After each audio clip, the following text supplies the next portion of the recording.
Olá pessoal, sejam muito bem-vindos à primeira aula do curso de Astronomia do Olympic Birds. Meu nome é Calma Victor e eu vou ser o professor de vocês durante todo o curso de Mecânica Celeste. Bom, primeiramente a Mecânica Celeste, ela estuda o movimento dos corpos celestes. Como assim estudar o movimento? A gente pode calcular velocidade, forças, aceleração, trajetórias, né, no caso as órbitas. A gente pode calcular posições, enfim. Aqui eu trouxe no desenho, né, o famosíssimo sistema Sol e Terra.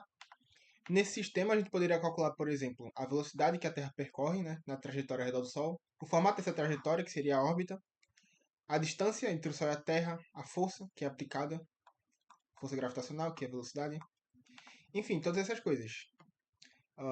Primeiramente, a gente vai estudar uma coisa que fundamenta não só a mecânica celeste, mas também toda a mecânica clássica, que são as leis de Newton. Eu acho que muitos de vocês já devem ter ouvido falar isso, porque isso realmente é muito importante para a dinâmica, não só para a dinâmica, como para a mecânica do jeito geral. Bom, ela fundamenta a mecânica clássica, como está escrito aqui, e a primeira lei nos diz que um corpo tende a permanecer em repouso ou em movimento retilíneo uniforme na ausência de forças externas. O que isso quer dizer? Reparem nesse desenho aqui, onde eu tenho uma bolinha, na ausência de forças externas, não tem nenhuma força atuando sobre ela, e ela vai se encontrar ou parada, com a velocidade igual a zero, velocidade nula, ou em movimento retilíneo uniforme, com a velocidade constante, seguindo a trajetória em linha reta, ao longo desse plano aqui, que seria o chão, basicamente, né? Se eu aplicar uma força nessa bolinha, nesse caso aqui, por exemplo, uma força F, essa bolinha vai começar a se mexer. No caso, vai surgir uma aceleração nela. Isso é uma coisa que a gente vai tratar mais na segunda lei, que eu vou falar em breve.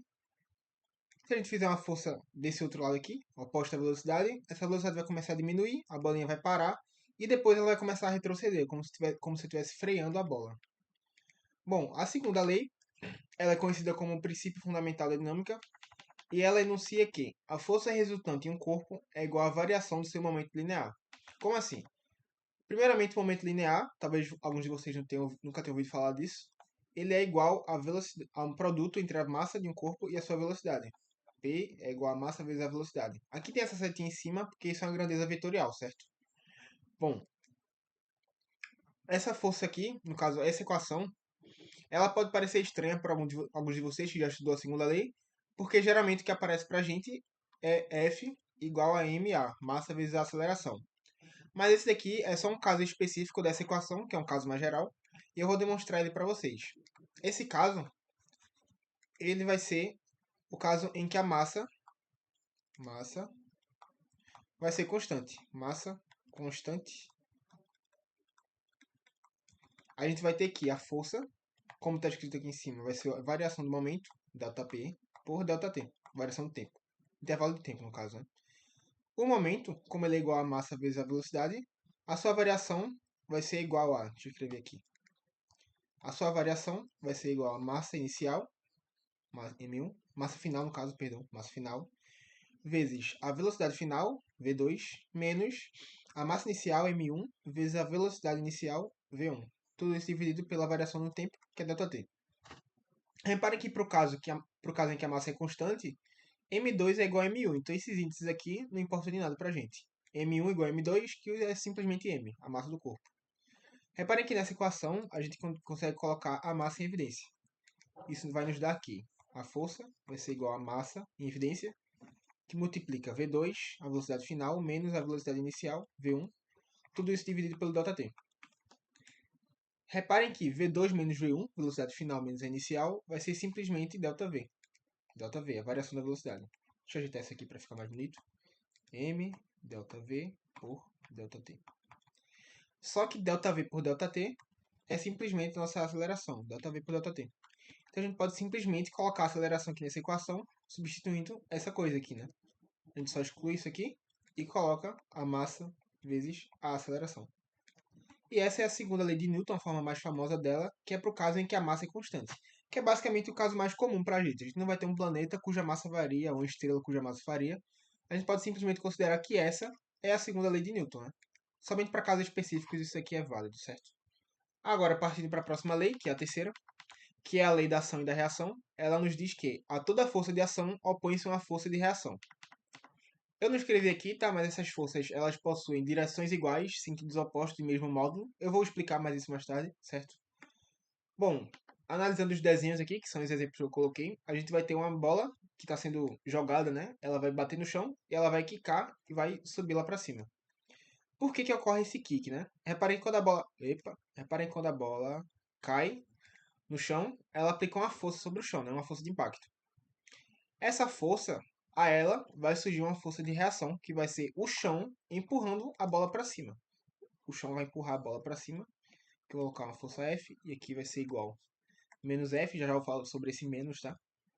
Essa força F, que é a força de reação, do chão empurrando a bola para cima, vai fazer com que a bola quique, né? Ela vai subir de volta. Outro exemplo bem prático do nosso dia a dia é o ato de caminhar. Aqui a gente tem esse bonequinho aqui, que é o nosso cobaia. Ele vai estar andando, ou seja, ele vai empurrar com o pé dele o chão para trás. Ele vai fazer literalmente um movimento de empurrar o chão para trás.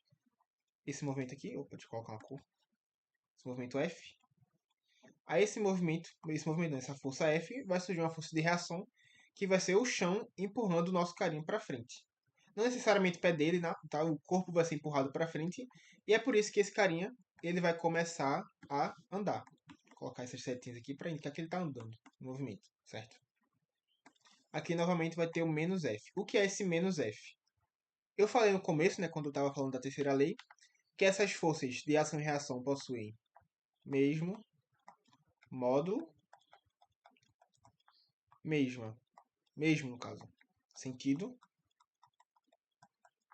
e direções opostas. O que isso quer dizer? Tá falando grego para mim, enfim. Esse mesmo módulo quer dizer que o módulo delas, obviamente, vai ser igual à intensidade da força. Se essa força aqui ela é igual a 2 newtons, por exemplo, essa força também vai ser igual a 2 newtons. O módulo dela, o valor numérico delas vão ser iguais. Mesma coisa para essa força. Se isso aqui for 10 newtons, isso aqui também vai ser 10. Se isso for 20, isso aqui também vai ser 20. Enfim, falando sobre o sentido ele é basicamente uma linha reta, tá? A gente pega essa linha reta aqui, por exemplo, das forças. Reparem que as forças elas estão na mesma linha, ou seja, na mesma direção. O sentido, deixa eu apagar isso aqui. O sentido, ele vai falar para a direção, sobre a direção dessa reta. Essas duas forças estão na mesma linha, mas essa força está apontando para cima e essa outra força está apontando para baixo, ou seja, em direções opostas. Mesma coisa para esse caso aqui, tá? Essas duas forças não estão alinhadas, elas estão em duas retas diferentes, mas essas retas são paralelas, então a gente pode falar que são a par de ação e reação.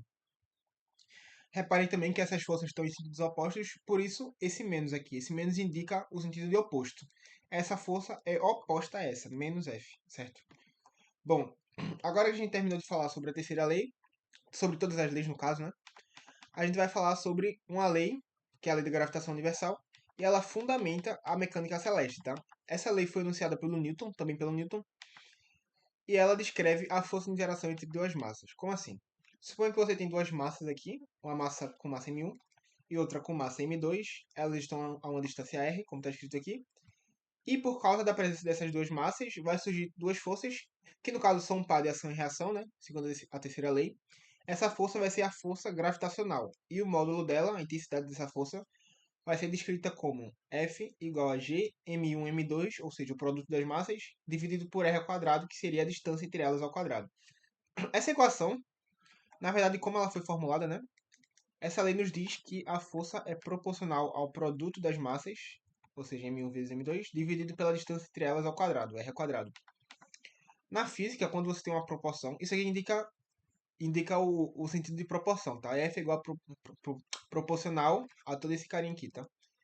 Quando a gente tem uma proporção na física, a gente vai surgir com uma constante de proporcionalidade que vai transformar isso na igualdade, do jeitinho que está aqui. Essa constante vai ser o nosso G, que é a constante, se é constante, universal da gravitação. Ok? E esse G, ele vai valer aproximadamente 6,67 vezes 10 a menos 11, agora unidade, Newton, metro quadrado por quilo quadrado. Certo? Vocês não precisam decorar isso aqui, tá? Isso aqui vai estar em qualquer prova presencial, pelo menos que vocês forem fazer, numa tabela de constantes, na P1 e na P2 e na P3, vocês podem simplesmente pegar e, numa tabela que tem, sei lá, em algum livro, pegar esse valor, não precisa ter isso decorado, ok? Bom, tá, vou deixar isso aqui, tá? como informação extra. Enfim. Agora a gente vai partir para um exemplo prático, que é calcular a aceleração gravitacional do planeta, que é a gravidade, no caso, né? Aqui a gente tem um planeta, isso aqui no caso seria um pedaço dele, né? Um pedacinho do chão dele. Um planeta esférico com raio R e massa mzão, M grande, né? Aqui a gente tem um carinha, que vai ser nosso cobaia, com massa mzinho. E sobre ele está sendo aplicada uma força F, que é a força gravitacional. E essa força, segundo a lei de gravitação, vai ser escrita como G, M, mzão, vezes mzinho, que é o produto das massas dos dois corpos em interação, dividido pela distância entre eles ao quadrado, dividido por R ao quadrado. Só que essa força, segundo a segunda lei de Newton, vai ser igual à massa do carinha, né, vezes a aceleração. Agora é só a gente isolar essa aceleração, tá? Antes disso, eu vou chamar esse Azinho de G, de gravidade, né? Que a aceleração gravitacional é chamada de gravidade, então a gente chama de G. E para isolar esse G, a gente simplesmente corta esses dois M's aqui, né? O M vai cortar dos dois lados. Ou simplesmente vai dividir a equação, os dois lados da equação por M. Isso aqui vai nos dar aqui G vai ser igual a G, Mzão, por R ao quadrado. Isso aqui é a fórmula geral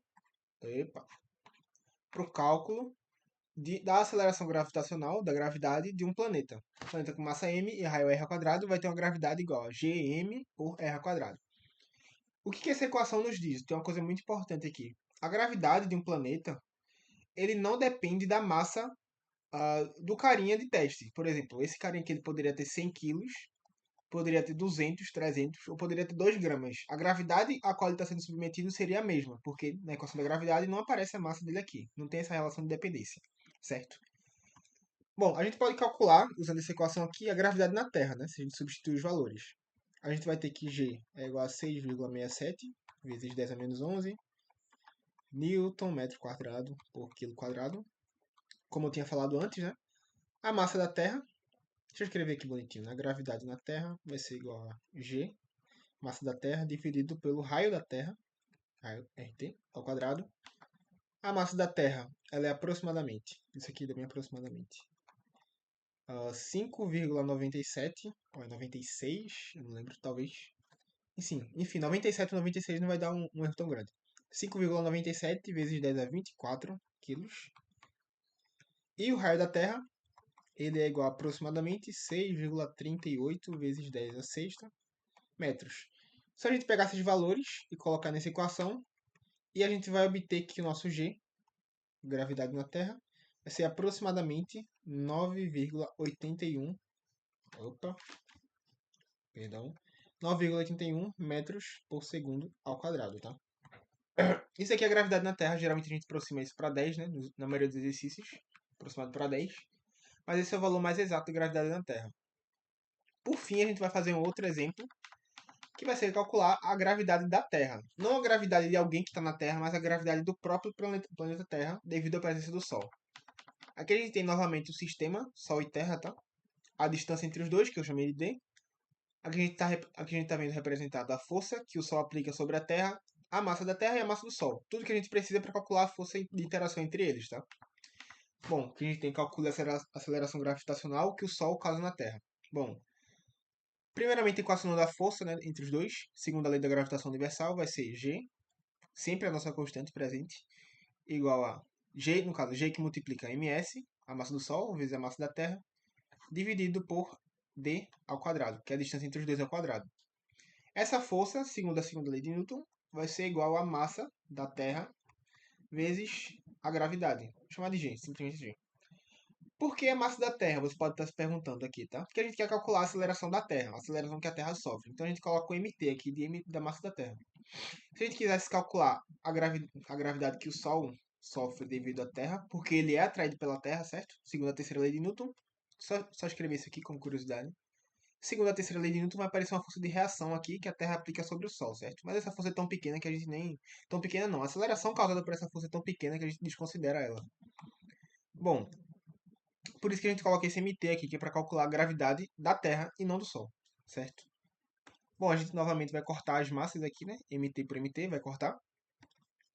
E a gente vai ter que o G vai ser aproximadamente não, igual a G ms, a massa do Sol, dividido por d ao quadrado.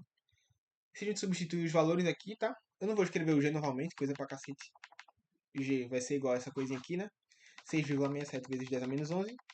A massa do Sol, ela é aproximadamente 1,99 vezes 10 a 30 quilos. E a distância entre os dois, ela tem uma definição para isso, tá? Isso daqui vai ser igual a uma unidade astronômica. O que é uma unidade astronômica? Ela é definida, é uma definição isso, tá? Como a distância média entre a Terra e o Sol. Como assim média? A gente vai descobrir ao longo do curso que essa distância ela não é uma constante, certo? Ela varia. A órbita que a Terra faz ao redor do Sol é elíptica, mas a gente vai falar isso mais para frente. Essa unidade astronômica, um UA, que é como a gente representa ela, vai ser igual a aproximadamente 1,496 vezes 10 a 11 metros, certo? Novamente, a gente pega esses valores, junto com o valor de G, né? E a gente coloca nessa equação para calcular a gravidade que a Terra sofre devido ao Sol. Essa gravidade, tornando aqui na calculadora, isso vai ser igual a 6 vezes 10 a menos 4 metros por segundo ao quadrado. Percebam que isso é bem pequeno, tá? É na casa dos décimos de milésimos de metros por segundo ao quadrado.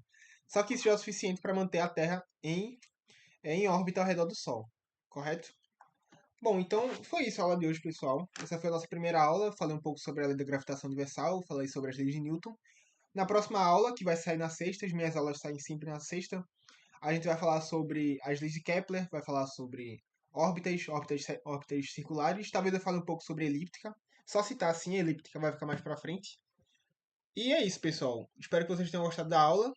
Não se esqueçam de se inscrever no canal do Olympic Birds, acompanhar todas as aulas. Vai ter ela na segunda, na quarta e na sexta, como preparatório para as provas online. E é isso. Deixem o like de vocês também. E muito obrigado pela atenção.